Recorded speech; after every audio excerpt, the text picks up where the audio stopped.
everyone and welcome to the Wargamerist. We've got something quite unusual for you today. We are going to the International Team Tournaments, the ITT, which this year is in sunny Hemel which is not too far for the both of us to attend. ITT is quite similar to the kind of 2-day 5 games grand tournaments that the UKTC tournament circuit runs for 40k. And instead of doing it as a singles, you're doing it as a team of 5. So there's a whole other layer, there's a couple of layers in it actually. I won't go into too much detail on this video about how ITT scoring works and the nuances of matchup. There's a lot of those type of videos online. This is just more firsthand of how we get on. I'm running as part of the Hemel Wargammers group, which is coached and managed by Chris D'Amico.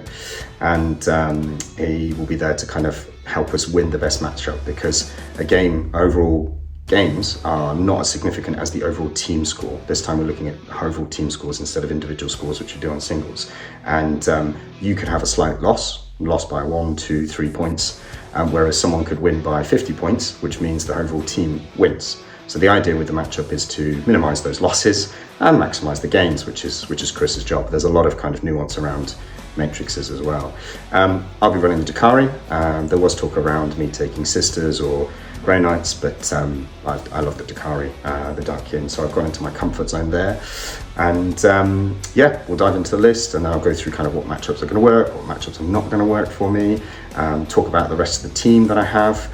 But you may have noticed that my partner in crime, Nathan, isn't here. It just so happens that he is on another team.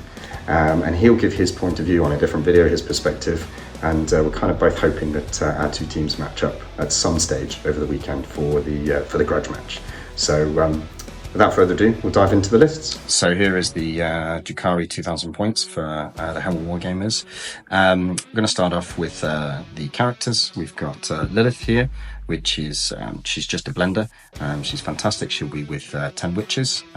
We've got an Archon, which will be with 5 incubi. He will be the Warlord, although, you know, I love taking Lelith as the Warlordess.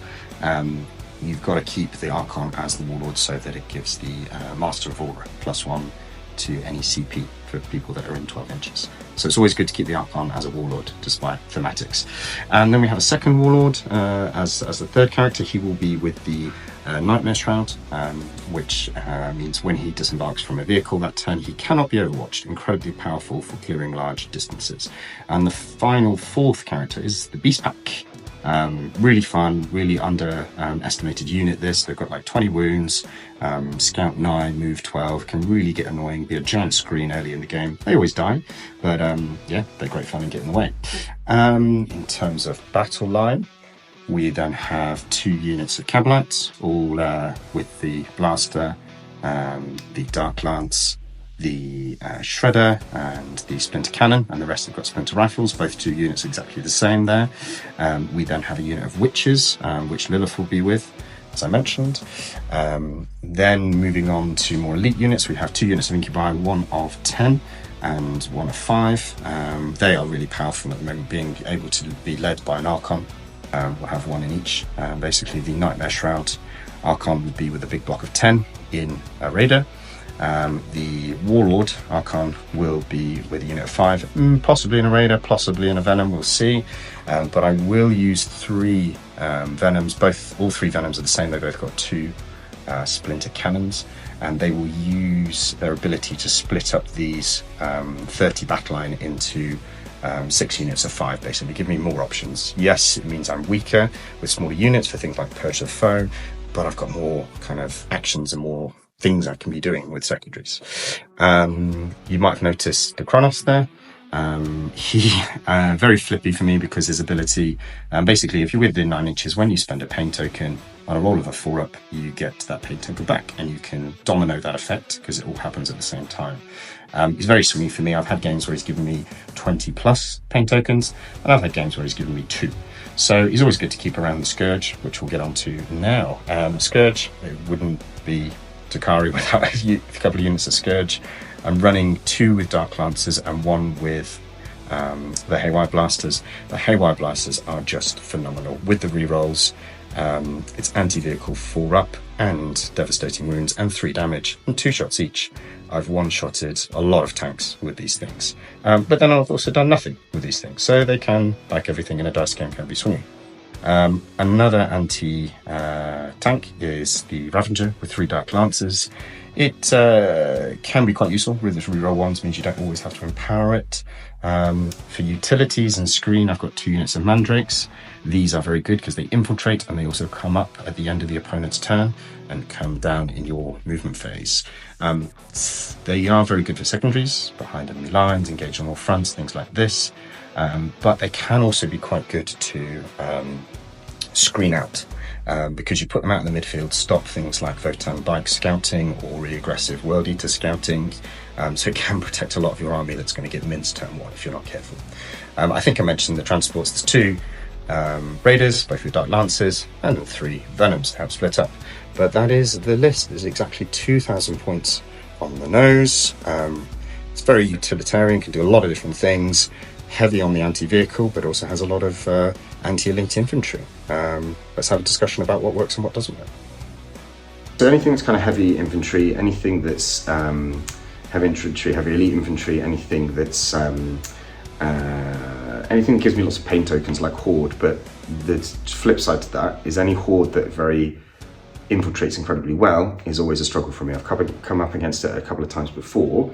Admech, when they have this Qatari host and they infiltrate 3 units across the front, they get first turn and boxed in my deployment zone. It's quite hard to get out of that. Other units, if I get first armies that I struggle against, anything with a 3-inch deep strike, it's always a real challenge. Yes, you can screen for 9 and then just assume you're going to lose something with a 3-inch deep strike. However, for me, a lot of the back line is made up of smaller, squishy units. A lot of people's back line will be made up of sort of tanks and things like that, so it can help.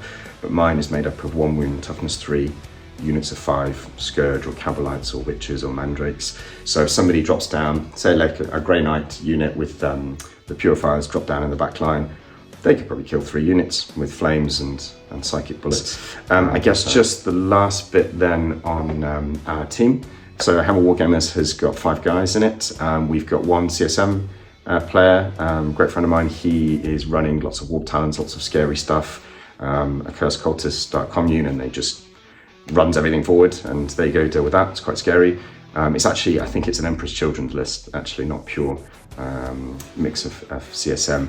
Then we've got a Custodes list and lots of Terminators, again very hard to deal with if you hide them in buildings. So anybody coming against that has got to have to try and catch them out in the open. We've then also got a really interesting Gene Stealer Cult list, which is I think 28 units. It's mad. I went against it the other day and I couldn't get out my deployment zone. Talking about the problem earlier, get boxed in. So he I think will do incredibly well. Probably be quite one of our aggressive lists we've got. And then finally we've got a Imperial Knights list, which is a really nice one with loads and loads of small knights to run forward and sit on objectives with their 8OC. 8OC on a small knight, that's crazy. Let's take you there, see who our first matchup is. So a really interesting first matchup. But I got matched with Votan in the end. They used to be a really easy picking for Drukhari because you could just block them in with Mandrakes and stop all their scout from the bikes. However, with their Jaegers, they're now able to push further up the field and create a hole for all of their bikes and Sagittars to fly through. It was very close. There was a couple of moments where I could have picked it even more, but it was a singles win of 71-67 to the Darkkin. But overall, that still counts as a draw on ITT scoring because it's not enough of a points difference. The Incubi absolutely trashed a lot of stuff, killed all the bikes, killed the Hecatan Lime Fortress with 12 mortal wounds and then a couple of Dark Lances. Great. Overall, we had 1 major loss as a team. We had 1 major win as a team. We had 2 draws, and then Alex, the CSM on our side versus the Guard on his side, just got a 2 or 3 point win, which as a team puts us forward to a win. So win for round 1. Let's see what we get matched up with round 2. So round 2 is just finished. I had World Eaters as my matchup. I thought I'd be alright. However, it ended up being a loss. It was quite wasn't that tough as a matchup. I screened him really well, but it was Purge the Foe as a mission. So he was picking up Mandrake units. beast packs and little units here and there, left, right, centre, which basically it ended up a loss, but only a couple points in the team, so I think it's 92-72 to him. Good game, learned a lot, and just don't get too close to world eaters. So just come off the back of round 3. It was quite a tough matchup across the board for our team. So it was a very cagey game from both of us. I basically sat behind the cover and did the Incubi out, murder things, Incubi back. Lelith killed a few things. Dark Lancers popped off at one stage. I did 16 damage with two Dark Lancers to one of the tanks on the flank, which is wonderful. But then he just brought another tank back because he had loads of redundancy. Ended up being a loss for me, 87-47, but it wasn't the complete 150 that I thought it was going to be. Hard matchup. The team's called Mind Goblin we were playing against. They're great players. I've seen them around the circuit a few times. So I think we've lost overall. So at the end of the day, we have 1 win as a team, 1 draw as a team, and 1 loss as a team. So split even across the board. Let's see what Sunday brings. So end of round 4, I was put out as the first defender, and I had options of Chaos Demons or Nids. And Nids are normally quite easy to deal with. It was the Crusher Stampede, so I chose them. A lot of 4-up buns kicking around. Bloody Norm Emissary was hard to kill as well. I was playing on Burden of Trust with light terrain, actually. I got put on light terrain, annoyingly. And I'll show a map of what that looks like now, but it basically means that all 3 objectives in the middle are exposed. And on Burden of Trust, you can't score on your home objective, you have to be in the middle.